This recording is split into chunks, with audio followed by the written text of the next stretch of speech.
시청자 여러분 안녕하십니까. 5월 22일 JTBC 아침엔을 시작합니다. 먼저 오늘 아침 주요 뉴스입니다.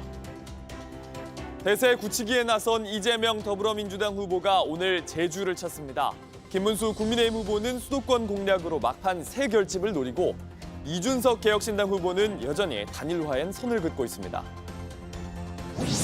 내란 우두머리 혐의로 재판을 받고 있는 윤석열 전 대통령이 파면 이후 첫 공개 일정으로 부정선거 의혹을 주장하는 영화를 관람했습니다. 민주당은 대선 개입 시도라고 비판했고 국민의힘에서도 자중해야 한다는 목소리가 나왔습니다. 김건희 여사의 도이치모터스 주가 조작 연루 의혹을 재수사하는 검찰이 김 여사의 휴대전화를 확보하며 강제 수사에 나섰습니다. 포렌식 작업이 진행 중인 가운데 김 여사 무혐의 처분에 대한 검찰 판단이 달라질지 주목됩니다. 제21대 대선 이제 2주도 채 남지 않았습니다. 이재명 더불어민주당 후보는 대세 굳히기에 나섰고 김문수 국민의힘 후보는 막판 새 결집에 집중하고 있습니다. 이준석 개혁신당 후보는 단일화 러브콜에 대해 단호하게 선을 긋고 있습니다. 이재승 기자입니다. 이재명 민주당 대선 후보는 어제 종일 자신의 지역구가 있는 인천을 공략했습니다. 자신을 3년차 인천 시민이라고 소개하며 지지를 호소했습니다. 김문수 후보를 겨냥해선 유세장 안전을 위해 세운 방탄유리가 비아냥될 일이냐며 맞받았습니다. 이렇게 방탄유리를 설치하고 이렇게 경호원들이 경호하는 가운데 유세를 해야 되는 것이 이재명 그리고 민주당의 잘못입니까? 이게 비아냥거릴 일입니까? 이 후보는 오늘 제주를 찾은 뒤 내일은 노무현 전 대통령 서거 16주기를 맞아 경남 김해 봉하마을을 방문합니다. 국민의힘 김문수 후보는 사흘 연속 수도권을 훑었습니다. 이재명 후보와 격차를 5% 안팎까지 좁히기 위한 마지막 승부수가 이번 주라고 본 겁니다. 경기 북부 지역을 찾은 김 후보는 자신이 경기도지사 시절 착공한 GTX를 언급하며 교통 개선과 경제 발전을 약속했습니다. 지금 김포에서부터 저 한양까지 가는 GTX 들어보셨죠? 이 GTX A, B, C는 제가 했는데 D는 이제 윤석열 대통령도 D를 하겠다는데 김포에 GTX D 노선을 바로 시작하도록 하겠습니다. 김 후보는 오늘 광명과 부천 등 경기 남부 지역을 돌며 바닥 민심 잡기에 집중할 계획입니다. 이준석 개혁신당 후보는 국민의힘이 제안한 단일화에 대해 선을 긋고 있습니다. 국힘은 투표용지 인쇄일인 25일 전에 단일화가 이루어져야 한다는 입장이지만 이준석 후보는 단호합니다. 전혀 저희는 달라진 점이 없습니다. 단일화에 대해서 고민하거나 아니면은 거기에 대해서 검토하거나 하지 않고 있습니다. 어제 이재명 후보의 정치적 텃밭인 경기도 성남을 공략한 이 후보는 오늘은 인천에서 표심 잡기에 나섭니다. JTBC 이재승입니다. 윤석열 전 대통령 어제 부정선거를 주장하는 영화를 지지자들과 관람했습니다. 대선을 앞두고 음모론을 부추기는 행보에 국민의힘에서도 자멸의 지름길이라고 지적하고 있습니다. 신진 기자입니다. 윤석열 전 대통령이 정장 차림으로 극장 건물에 들어서자 지지자들이 환호성을 지릅니다. 윤 전 대통령이 부정선거를 주장하는 다큐멘터리 영화를 관람했습니다. 윤 전 대통령은 내란 우두머리 등의 혐의로 재판을 받고 있습니다. 지난달 4일 파면 뒤 재판 일정 외엔 사실상 첫 공개 행보에 나선 겁니다. 현장엔 윤 어게인 글귀가 적힌 옷을 입거나 풍선을 든 지지자들 100여 명이 모였습니다. 윤 전 대통령은 지지자들과 인사를 나누고 사인을 해주기도 했습니다. 영화에서 윤 전 대통령이 비상계엄을 선포하는 장면이 나오자 지지자들은 박수를 치며 환호했습니다. 선관위에 대해서 알면 알수록 비상계엄을 할 수 있다고 생각이 들더라고요. 윤 전 대통령은 영화를 제작한 이영돈 PD와 전한길 전 한국사 강사 사이에 앉아 1시간 48분 분량의 영화 관람을 모두 마친 뒤 박수를 쳤습니다. VIP님께서 먼저 퇴장하실게요. 퇴장하는 길에 청년으로 보이는 지지자들과 악수를 하기도 했습니다. 윤 전 대통령을 초대했다는 전한길 전 강사는 대선과의 연관성에 대해선 부인했습니다. 2030 또 청년들이 많이 보러 온다 해가지고 그런 응원차 오늘 영화를 직접 관람하셨습니다. 대선에 대한 선거에 대한 이런 메시지라든가 이런 건 전혀 없습니다. JTBC 신진입니다. 윤석열 전 대통령 취임 이후 김건희 여사가 두 차례에 걸쳐 먼저 건진 법사에게 전화를 걸었다는 사실이 파악됐습니다. 건진 법사 측은 김 여사와 직접 통화한 건 아니라고 주장하는데 검찰은 김 여사 직접 수사를 검토하고 있습니다. 김영민 기자입니다. 2022년 윤석열 전 대통령이 당선된 이후 통일교 당시 세계본부장 윤모 씨는 김건희 여사 선물이라며 6천만 원대 다이아 목걸이, 1,000만 원이 훌쩍 넘는 샤넬백 등을 건진 법사에게 건넸습니다. 이 중 샤넬백은 김 여사의 최측근인 비서 유경옥 씨에게 전달된 것이 확인됐는데 검찰은 이들 선물이 여사에게 갔다고 의심하고 있습니다. 검찰의 윤 전 대통령 부부 압수수색 영장에는 YTN 인수와 캄보디아 메콩강 개발 지원 등 사업을 해결하기 위해 선물을 준 정황이 있다는 내용이 들어 있습니다. 선물 전달 시점을 2022년 4월에서 8월 사이로 보고 있다는 점도 적시됐습니다. 그런데 JTBC 취재 결과 검찰은 건진 법사의 휴대전화에서 김 여사와의 통화 내역도 확인했습니다. 통화 시점은 선물이 전달된 이후인 2023년 1월이었습니다. 검찰이 확보한 통화 내역은 두 차례로 먼저 전화를 한 사람은 모두 김 여사 쪽이었습니다. 윤 전 대통령 당선 이후 두 사람 간 통화 내역이 확인된 건 이번이 처음입니다. 김 여사가 전화한 번호는 2009년 김 여사 명의로 개통해 대통령실에 들어가서도 계속 사용하던 번호였던 것으로 알려졌습니다. 검찰은 건진 법사에게 김 여사와 두 차례 통화한 이유에 대해 물었는데 건진 법사는 김 여사와 직접 통화한 게 아니라 김 여사 측과 통화했다고 진술한 것으로 알려졌습니다. 그러면서 통일교와 관련된 통화는 아니었다고 말한 것으로 전해졌습니다. 검찰은 구체적인 통화 내용을 파악하기 위해 건진 법사 추가 소환과 김 여사 직접 수사 모두 검토하고 있는 것으로 알려졌습니다. JTBC 김영민입니다. 김건희 여사의 도이치모터스 주가 조작 의혹 사건을 재수사하고 있는 서울고검은 첫 강제 수사에 나섰습니다. 김 여사의 휴대전화의 압수영장을 집행했는데 아직 휴대전화의 비밀번호를 풀지 못하고 있습니다. 박현주 기자입니다. 김건희 여사 휴대전화는 건진 법사 게이트 의혹을 수사 중인 서울 남부지검이 처음 확보했습니다. 지난달 김 여사의 서초동 아크로비스타 자택을 압수수색하면서 휴대전화 세대와 메모지 등을 확보한 겁니다.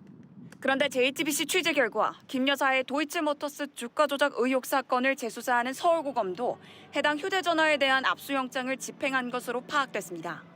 서울 남부지검이 확보한 김 여사 휴대전화에 대한 영장 집행은 서울중앙지검의 명태균 게이트 수사팀에 이어 두 번째입니다.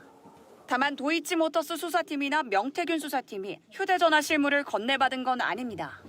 휴대전화를 풀 비밀번호를 확보하지 못해 대검 포렌식 센터에서 분석 작업이 진행 중이기 때문입니다. 검찰은 이에 따라 김 여사의 통화 기록 등을 아직 확인하지 못한 것으로 전해집니다. 도이치모터스 주가 조작 사건에서 김 여사에 대한 강제 수사가 이뤄진 건 처음입니다. 지난 2020년 4월 수사가 시작되고 무혐의 처분이 나오기까지 김 여사에 대한 강제 수사는 없었습니다. 지난 3월 헌법재판소도 검찰의 수사 과정에 의문을 제기했습니다. 김건희의 문자나 메신저 내용, PC 기록 등을 확보할 필요가 있었음에도 불구하고 증거를 수집하기 위해 적절히 수사를 지휘 감독하였는지 다소 의문이 있습니다. 서울고검은 논란 끝에 지난달 재수사를 결정했고 4명의 검사가 수사를 맡았습니다. 수사팀을 꾸린 직후 검찰이 첫 강제 수사에 나서면서 재수사에 속도를 내고 있다는 분석이 나옵니다. JTBC 박현주입니다. 온라인에서 화제가 된 뉴스, 화제가 될 뉴스를 골라 전해드립니다. 아침엔 소셜픽입니다. 17년 만에 무관을 씻어낸 토트넘의 유로파리그 결승전. 손흥민의 출전에 또 다른 월드클래스 봉준호 감독도 직접 중계에 나섰습니다. 경기가 시작된 오늘 새벽 박문성 축구 해설위원의 유튜브 채널에 봉준호 감독이 등장했습니다. 3시간밖에 자지 못했던 봉 감독, 경기 시작 벤치에 앉아있는 손흥민에 아쉬워했는데요. 후반 투입에 예상하고 있습니다. 토트넘의 선제골에 신이나 부둥켜 안고 예상대로 후반 22분 손흥민의 투입이 결정되자 일어서서 박수치며 응원하기도 했습니다. 감독님이 좀 일어나서 박수치니까 이거 칸 같대요. 이런 중요한 시점에 우리 영화 얘기는 하지 않는 것으로 지난 3월 영화 홍보차 유튜브에 출연한 본 감독, 축구에 대한 열렬한 애정을 보여줬는데요. 당시 토트넘은 유로파리그 8강에 진출했을 때였는데 본 감독의 이 말이 입중계의 계기가 됐습니다. 만약에 유로파 결승 진출하게 되면 저 불러주세요. 입중계. 결국 응원하는 축구팀이 우승한 순간 아카데미 사관왕 감독도 환호를 아끼지 않았습니다. 미국 백악관이 브리핑룸에 특별한 손님을 초대했습니다. 바로 어린이들이었는데요. 어른 못지않은 날카로운 질문도 이어졌습니다. How many people has he fired? How many people has he fired? Thus far, actually, we have not had anyone fired with the exception of one individual who did leave their job. 현지 시간 20일 백악관은 출입 기자들의 자녀를 초대하는 행사를 했습니다. 아이들은 백악관 대변인에게 직접 질문을 할 수 있는 기회를 받았습니다. If the president had a superpower, what would it be? I think if he had a superpower, it would be to just snap his fingers and solve all of our country's problems just like that. 기후위기, 국경 문제 같은 까다로운 정책 질문도 있었지만 계속해서 왠지 웃음이 터져나왔습니다. Your least favorite news outlet? My least favorite what? News outlet. I could tell you're a staff kid, not a journalist. 트럼프 대통령이 가장 좋아하는 음식은 뭔지, 가장 좋아하는 대통령은 또 누군지, 아이들의 시점에서 궁금한 질문을 마음껏 할 수 있는 시간이었습니다. 챗GPT를 개발한 오픈 AI가 조나단 아이브와 손을 잡았습니다. 아이팟과 아이폰 등 애플의 핵심 제품을 개발했던 디자이너와 새로운 제품을 만들기 위해서입니다. Johnny did the iPhone. Johnny did the MacBook Pro. I mean, these are like the defining ways people use technology. It's hard to beat those things. Those are really wonderful. 현지 시간 21일 오픈 AI는 64억 달러, 약 8조 6,400억 원에 조나단 아이브의 회사 IO를 인수하기로 결정했습니다. 애플의 최고 디자인 책임자였던 아이브, 아이팟과 아이폰, 애플워치 같은 핵심 제품들을 디자인했는데요. 합병의 이유는 새로운 혁신입니다. That would let people use AI to create all sorts of wonderful things. 구글 또한 연례 개발자 회의에서 새 인공지능 기술을 선보였습니다. 인공지능은 이제 직접 영상을 제작하는 건 물론 소리와 대화까지 만들어서 입힙니다. They left behind a ball today. It bounced higher than I can jump. 또 국내 브랜드인 젠틀몬스터와 협업하는 새 스마트 안경을 소개하기도 했는데요. 인공지능이 할 수 있는 것이 무한해지는 시대. 스마트폰 너머의 새로운 하드웨어를 향한 빅테크 기업들의 전쟁도 빨라지고 있습니다.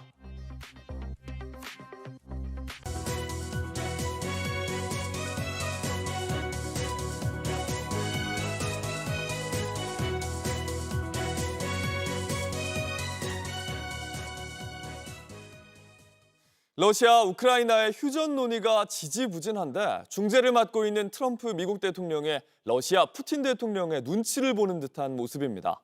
푸틴은 러시아가 제시한 조건을 우크라이나가 모두 받아들여야 한다는 입장을 고집하고 있는데 트럼프는 제재를 입에만 올릴 뿐 아무런 조치도 하지 않고 있습니다. 워싱턴 정강현 특파원입니다. 트럼프는 자신이 3년 넘게 이어진 러시아 우크라이나 전쟁을 끝낼 수 있다고 공공연하게 주장해 왔습니다. 푸틴과의 담판을 통해 분기점을 마련할 거란 기대도 있었습니다. We just spent 2.5 hours talking to Vladimir Putin, and I think some progress has. 하지만 푸틴은 여전히 요지부동입니다. 우크라이나가 영토 요구 등 러시아가 내건 조건을 모두 수용해야만 휴전에 응하겠다는 겁니다. 푸틴 대통령은 협상 재개엔 동의했지만 이미 미국이 제안하고 우크라이나가 동의한 30일 휴전안에 대해선 거부 입장을 굽히지 않은 걸로 전해집니다. 이렇게 휴전 협상이 지지부진해지고 있지만 트럼프는 어떤 추가적인 조치도 하지 않고 있습니다. 유럽연합은 대러 제재를 강화하며 압박에 동참할 것을 요구하고 있지만 유보적인 입장만 내놓고 있습니다. Well, that's going to be my determination. That's going to be nobody else's determination. We'll see how Russia behaves. We see what's going to happen. You know. 이처럼 트럼프의 푸틴 대통령 감싸기가 이어지면서 젤렌스키 우크라이나 대통령의 좌절감이 깊어지고 있습니다. 이른바 백악관 굴욕까지 견디고 광물 협정까지 미국에 내줬지만 트럼프는 즉각적인 휴전보다 조건 수용이 먼저라는 푸틴의 주장에 손을 들어주는 모양새입니다. 나토 역시 다음 달 열리는 정상회의에 젤렌스키 초청 여부를 정하지 않고 있습니다. 트럼프가 휴전 논의에서 아예 발을 뺄 것을 우려해 결정을 미루고 있다는 분석이 나옵니다. 워싱턴에서 JTBC 정강현입니다. 끝난 줄만 알았던 코로나19가 대만과 홍콩, 중국에 이어 태국, 싱가포르 등 아시아 국가들에서 다시 고개를 들고 있습니다. 코로나 바이러스가 도미노처럼 번지고 있는데 우리나라 역시 여름철 재유행할 수 있다는 우려가 있습니다. 정수아 기자입니다. 중국에서 시작된 코로나19 재확산이 중화권을 넘어 아시아 전체로 빠르게 번지고 있습니다. 지난주 대만 코로나19 응급 환자 수는 2만 명 가까이 치솟으며 전주보다 88% 늘었습니다. 6주 연속 늘고 있는 건데 대만 보건당국은 다음 달 중순 최고 정점에 달할 것으로 내다보고 있습니다. 홍콩에서는 코로나 감염에 따른 사망도 잇따르고 있습니다. 유력지인 사우스차이나 모닝포스트는 최근 4주 사이 성인 중증 환자 81명 가운데 30명이 숨지면서 사망률이 40%에 달했다고 보도했습니다. 지난달부터 확산세가 거세지고 있는 중국 본토에서는 코로나 양성률이 3월 말 7.5%에서 5월 초 16.2%로 2배 넘게 올랐습니다. 코로나 확산은 국경을 넘어 도미노처럼 번지고 있습니다. 태국은 코로나19 확진자가 11주 연속 늘며 지난주 13만 3천여 명이 감염됐고 싱가포르 역시 14,200명이 신규 확진됐습니다. 전문가들은 이대로면 국내에서도 코로나가 7, 8월 재유행할 것으로 보고 있습니다. 2020년 당시 코로나 확산 양상과 동일한 패턴이 나타날 가능성이 큽니다. 백신 접종이 눈에 띄게 준 데다 기존의 면역을 회피하는 새로운 변이가 퍼지고 있는 것도 문제입니다. 본격적으로 에어컨 가동이 늘면서 실내 환기가 줄어 바이러스 확산에 영향을 미칠 수도 있습니다. 유럽의약품감독국이 새로운 변이에 대비한 백신 사용 권고에 나선 가운데 세계보건기구 역시 팬데믹 협정 결의안을 승인하며 대응에 나섰습니다. Your adoption this morning of the WHO pandemic agreement will rank among the most significant achievements in the history of this organization and of global health. 전문가들은 개인 위생 관리와 함께 유행에 대비해 감염에 취약한 노약자의 마스크 착용을 당부했습니다. JTBC 정수아입니다. 길어지는 경기 침체에 관련 통계 작성이 시작된 이후 지난해 4분기 일자리 증가폭이 가장 적었던 걸로 나타났습니다. 가장 많은 일자리가 사라진 건 한참 일해야 할 20대였습니다. 정아람 기자입니다. 서울 코엑스에서 열린 일자리 박람회. 바늘구멍 같은 취업 시장을 뚫으려는 구직자들로 행사장 곳곳이 붐빕니다. 참석자 대부분은 고용 한파를 실감한다고 토로합니다. 작년에도 잘 안 돼서 올해 다시 도전하러 왔습니다. 관심이 있던 기업들이 있어가지고 지원을 하게 됐어요. 시장이 얼어붙고 그래가지고 다들 취업이 안 되는 것 같아요. 이런 현상은 통계로도 확인됐습니다. 지난해 4분기 일자리 숫자는 1년 전보다 15만여 개 느는 데 그쳐 관련 통계가 작성된 2018년 이후 증가폭이 가장 적었습니다. 특히 20대 이하와 40대 일자리가 각각 14만 8천 개, 8만 4천 개 줄었는데 지금까지 가장 큰 감소폭입니다. 반면 60대에서 25만 개 가까이 급증하며 전체 일자리 증가를 주도했습니다. 경기 침체에 따른 내수 부진이 한창 일해야 할 연령대 고용 시장에도 악영향을 미친 겁니다. 여기다 지난해 말 계엄 사태 등 정치 불안도 고용을 위축시킨 걸로 보입니다. 인턴을 하려면 또 인턴 경험이 좀 필요한 경우가 좀 많더라고요. 계속 다 경력직만 뽑으면 우리 같은 신입은 어디서 경력을 쌓냐. 업종별로는 최악의 불황을 겪고 있는 건설업에서 11만 개에 달하는 일자리가 사라졌고 부동산, 정보통신 업종도 상황은 비슷했습니다. 경제 측면에서 고용 정책으로 반작용을 해줘야지 방어를 할 수 있는 건데 그에 대한 대책이 전무하다는 게 실망스럽고요. 앞으로도 당분간 지속될 것이라는 것 충분히 예측 가능하고 올해 경기 역시 녹록지 않은 상황에서 실효성 있는 고용 정책이 시급하다는 목소리도 커지고 있습니다. JTBC 정아람입니다.